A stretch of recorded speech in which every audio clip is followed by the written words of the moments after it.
Hi வணக்கம், welcome to triples views. நான் சிவகுமார் சங்கரபாண்டியன். தமிழக பிஜேபியில் என்ன தான் நடக்குது? வேட்பாளரை இன்னும் அறிவிக்கலை. குறைஞ்சபட்சம் இன்னும் 3 நாட்கள் தான் இருக்குது வேட்புமனு தாக்கல் பண்ணுறதுக்கு. மொத்தமே 6 நாட்கள் தான் கொடுத்துருக்காங்க. அதில் ஏற்கனவே ஒரு நாள் முடிஞ்சு போச்சு. இன்றைக்கி விடுமுறை, நாளை கழிச்சு விடுமுறை. என்ன மாதிரியான ஒரு செயல்பாட்டில் கொண்டு வர போகிறாங்கன்னு தெரியல.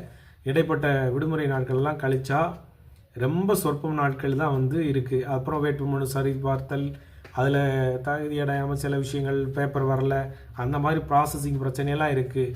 இதெல்லாம் மீறி அதுக்கப்புறம் எலெக்ஷன் 23ஆம் முந்தின நாளே தேர்தல் பரப்புரையை முடிச்சிடுவாங்க.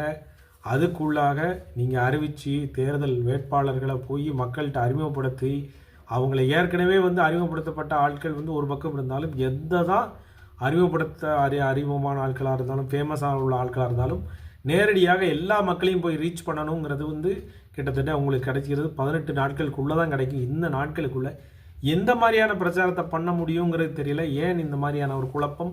அருமையாக தண்ணி ஊற்றி வளர்த்து பெரிய லெவலில் ஒரு 11.4% வரைக்கும் வளர்த்து விட்டு இந்த அளவுக்கு கொண்டு நேரடியாக வச்சிருந்த ஒரு கட்சியை மேலிட லாபி அப்படிங்கிற விஷயத்தை கொண்டு மிகப்பெரிய காங்கிரஸில் என்ன மாதிரியான சண்டை நடக்குமோ அதே மாதிரி விஷயத்த இன்றைக்கி தமிழக பாஜகவிலையும் கொண்டு விட்டாங்க அப்படிங்கிறதான் ரொம்ப வருத்தத்துக்குரிய செயலாக இருக்குது. ஏன்னா தேர்தல் வேட்பாளர்கள் நீங்கள் சீட்டு வாங்கும் போதே நீங்கள் யார் யார் நிற்க போகிறாங்க, யார் யாருக்காக இந்த சீட்டை வாங்கணும் தெரியாமையா நீங்கள் இந்த சீட்டை வாங்கினீங்க? எனக்கு அதை தான் ஏதோ ஒரு 2 பேர் போய் கொடுத்ததை வாங்கிட்டு அவங்க 4 பேருக்கு உள்ளதை வாங்கிட்டு மிச்சதெல்லாம் வந்தவங்கள பார்த்துக்கலாம், வந்த பிறகு யார் என்னங்கிற மாதிரி பார்த்துக்கலாங்கிற மாதிரி ஒரு மெத்தனை போக்கில் இதை பண்ண மாதிரி தெரியுது. உண்மையிலே நீங்கள் டேட்டாவை எடுத்து இன்றைக்கி ஒன்றும் இல்லைங்க, நீங்கள் சாட் ஜிபிடியில் போட்டு போன எலெக்ஷனில் யார் என்ன ஓட்டு வாங்கினான்னு போட்டால் வருது. இவர் என்ன பண்ணார்? ஏஐயே எல்லாத்தையும் சென்ஸ் பண்ணி கொடுத்துருது. நீங்கள் அறிவை கூட யூஸ் பண்ண வேண்டாம். ஏஐயில் போட்டு நீங்கள் எந்த இடத்துல உங்களுக்கு செல்வாக்கு இருக்குது, போன 2 தேர்தல் 3 தேர்தலில் என்னென்ன வாங்கினீங்க, என்னென்ன பண்ணீங்கிறத முழுமையாக எடுத்து அதே தூக்கி முன்னாடி வைக்கி.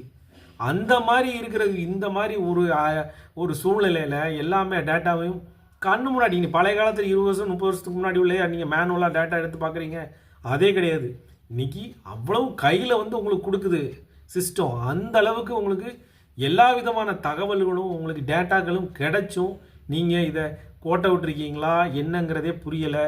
இதுக்கப்புறம் அண்ணாமலை லாபி, அண்ணாமலையோட மக்கள்லாம் வருத்தத்தில் இருந்து அவங்க என்ன மாதிரியான ஒர்க் பண்ண போகிறாங்க, அவங்கள சமாதானப்படுத்தணும். கண்டிப்பாக இந்த வேட்பாளர் பட்டியல் முடிஞ்சோடனே ஒரு குழப்பம் வரும். எல்லா கட்சியிலையும் வேட்பாளர் அறிவித்தோடனே அதிருப்தியாளர்கள் சீட்டு கிடைக்கலங்கிற கோவப்பட்டவங்களாம் சில பேர் வெளியே போவான், சிலர் எதிராக வேலை செய்வான். இது எல்லாத்தையும் கருத்தில் எடுத்து பண்ணுறதுக்கு உள்ள எலெக்ஷன் மிகப்பெரிய தந்திரம், எலெக்ஷன் சாணக்கியர் அப்படி இப்படின்லாம் அமித்ஷாவை சொல்லுவாங்க.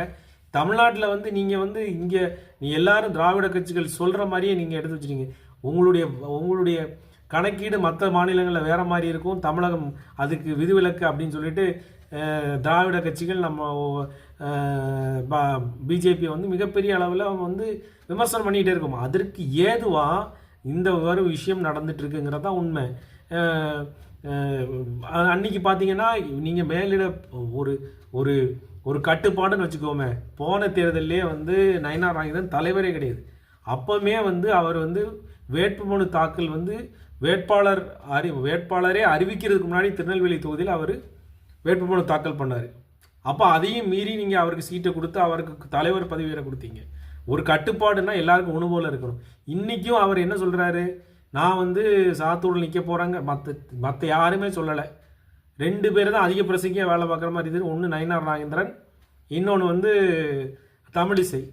அன்னைக்கு யாருடைய அனுமதியும் பெறாமல் ஒரு வேட்பாளர் மாதிரி இவர் கூட போயிட்டு வந்துட்டாங்க. எடப்பாடியுடைய ஒரு வேட்பாளர் அறிமுகம் மாதிரி அவங்க பாட்டு போய் யாருடைய கேட்டால் நானும் தலைவர் தானே, இன்னும் அவங்க மாநில தலைவர் அப்படிங்கிற ஒரு மைண்ட் செட்லேருந்து கீழே இறங்கலைங்க மாதிரி இருக்காங்க. அந்த மாதிரி அவங்க பேச்சுவார்த்தையும் இருக்குது. நயினாரை பொறுத்தவரையில் இன்றைக்கி நான் வியாழக்கிழமை 4ஆம் தேதி நான் வேட்புமனு தாக்கல் பண்ணலான்னு ஐடியாவில் இருந்தேன். அதுக்குள்ளே பிரதமர் வராரு, அதான் என்ன மாதிரி பிளான் பண்ணலை, அப்படி பிளான் பண்ணணும்னு நான் நினச்சிட்ருக்கேங்க மாதிரி. இந்த மாதிரியான ஒரு மிகப்பெரிய நான் எங்களுக்கு தான் ஸ்ட்ரென்த் இருக்குது அப்படின்னு சொல்லிட்டு ஒரு தேசிய அளவுள்ள கட்சியில் அவங்க பாட்டு கட்டுப்பாடற்ற லெவலில் பேசுகிறாங்க அப்படிங்கிறது எந்த வகையில் நியாயம் தெரியல. அதை வந்து சின்ன மாதிரி, அதாவது சாதாரண ஆட்களுக்கும் உழைத்த ஆட்களுக்கும் நீங்கள் அது எல்லா விதமான கட்டுப்பாடுகளையும் சொல்கிறீங்களே தவிர, ஒரு ஆதிக்கத்துக்கு உட்பட்டு எல்லாரும் ஒரு லாபி பண்ணுறவங்களுக்கு இந்த மாதிரியான விஷயத்த அவங்க பண்ணுறதில்ல, கட்டுப்பாடுகளை விதிக்கிறதில்ல தான் உண்மை. அழகாக வந்து இந்த அம்மா வந்து நைஸாக நழுவி போகுது. யார்? வானதி சீனிவாசன் வந்து ஒவ்வொரு விஷயத்தையும் நேரடியாக சொல்லாமல் இன்டைரக்டாக இப்படி சொல்கிறதுக்கு அப்படி சொல்லி, அன்றைக்கி ஏர்போர்ட்டில் சொல்லக்கூடிய விஷயங்கள்லாம் பார்த்தீங்கன்னா, நீ வந்து 5 வருஷம் தான் ஆச்சு, அதுக்குள்ளே நீ வந்து ஆசைப்படணும்னு நினைக்கிறியா அப்படிங்கிற அண்ணாமலையை பார்த்து கேட்கக்கூடிய கேள்வியை தான் ஒரு சுற்றி வந்து ஒரு கேள்விக்கு நானும் அண்ணாமலையுடைய அன்பு குழுவில் உள்ள வந்தான் அப்படின்னு சொல்லிட்டு இந்த மாதிரி ஒரு விஷயத்தையும் ஒரு பஞ்ச் வச்சுட்டு போகுது. நீங்கள் இந்த ஒரு விஷயத்தை நீங்கள் எல்லாமே வந்து எந்த விதமான ஆர்கியூமெண்ட்டும் சண்டைகளும் எல்லா கட்சியிலும் இருக்கும், எல்லாத்தையும் நிறைவு பண்ண முடியாது, சீட்டும் கொடுக்க முடியாது. ஆனால் இது எல்லாமே வந்து முன்கூட்டியே இதை ஒரு பிளான் பண்ணி முடிச்சிருக்கணுமா இல்லையா? எல்லாமே 4 செவத்துக்குள்ளே மீட்டிங்குள்ளே யார் யாரை எப்படி திருப்திப்படுத்தணும், யார் யாரை எந்த மாதிரி பண்ணணும்னு பண்ணிட்டுலாம் நீங்கள் சீட்டு பேரத்துக்கு போயிருக்கணும். இன்றைக்கி வந்து தேர்தலில் நான் ஒரு 4 சீட்டு மட்டும் எல்லாருக்கும் தெரியுது, ஒன்றுமே இல்லை. இது வந்து மேலிடத்துக்கு சொல்லி தான் தெரியணுங்கள. இந்த 4 பேர் சீட்டு யார் நிற்க போகிறாங்கிறது எல்லாருக்கும் தெரியும். நாகர்கோயிலுக்கு கூட தெரியாது. நாகர்கோயில் பொன் ராதாகிருஷ்ணன் காந்திக்கும் தெரியாத விஷயங்கள். அவர் மூத்த தலைவர், அவர் கூட எந்த விதமான வாயை துறக்காமல் எந்த விதமான செயல்பாடுகளுக்கும் வராமல் இருக்கிறாரு. அவங்க 2 பேருக்கும் வயது நிமித்தமாக சீட்டு கிடைக்க வேற ஆளுக்கு கிடைக்கிறதுக்கான வாய்ப்பு இருக்குன்னு சொல்கிறாங்க. ஆனால் இந்த விஷயத்தில் நீங்கள் நயினாரும் சரி, வானதி சீனிவாசனை பொறுத்தவரையில் அவங்க வந்து நேரடியாக சொல்லாமல் சுற்றி வளைச்சி எல்லா விதமான பிட்டுகளையும் அவங்க கரெக்டாக பேசுகிற ஒவ்வொரு பஞ்ச்லேயும் அவங்க வந்து ஒன்று ஒன்றா சொல்கிறாங்க. அது நல்லா தெரியுது. நேரடியாக நான் நிற்க போகிறேங்கிற விஷயத்த அவங்க சொல்லலை. இருந்தாலும் தொகுதி மாறினது போனது எல்லாமே ஒரு மிகப்பெரிய அளவில் எல்லாருக்கும் ஒரு கேள்விக்குறியா, இது வந்து ஒரு அண்டர் டீலிங்கில் நடந்த விஷயமா, திமுகவினுடைய ஒரு மேற்பார்வையில் இவங்க கட்டுப்பாட்டுக்குள்ளே வந்துட்டாங்களா அப்படிங்கிற மாதிரி எல்லாருக்குமே ஒரு சந்தேக பார்வை வருது. ஏன்னா சம்மந்தமே இல்லாமல் தெற்குலேருந்து வடக்கு, நீங்கள் வேறு ஊருக்கு போனால் பரவாயில்ல, தெற்கு டு வடக்கு வந்தது காரணம் இதில் என்ன ரீசன் அப்படின்ல, ஜெயிச்ச தொகுதியை விட்டு கொடுக்கறது யாருமே பண்ணாத ஒரு செயல். அதை ஏன் அப்படி பண்ணாங்க அப்படிங்கிற மாதிரி ஒரு எல்லாருக்குமே ஒரு கேள்விக்குறியான ஒரு விஷயம் இருக்குது. இது போக இன்றைக்கி வந்து அண்ணாமலையுடைய செயல்பாடுகள், நீங்கள் வந்து அவரை பற்றி பவர் தெரியல அப்படின்னு சொல்கிறீங்க. ஆங்கில ஊடகத்திலேருந்து இந்தியாவில் இருக்கக்கூடிய அத்தனை ஊடகமும் இதை பற்றி பேசு.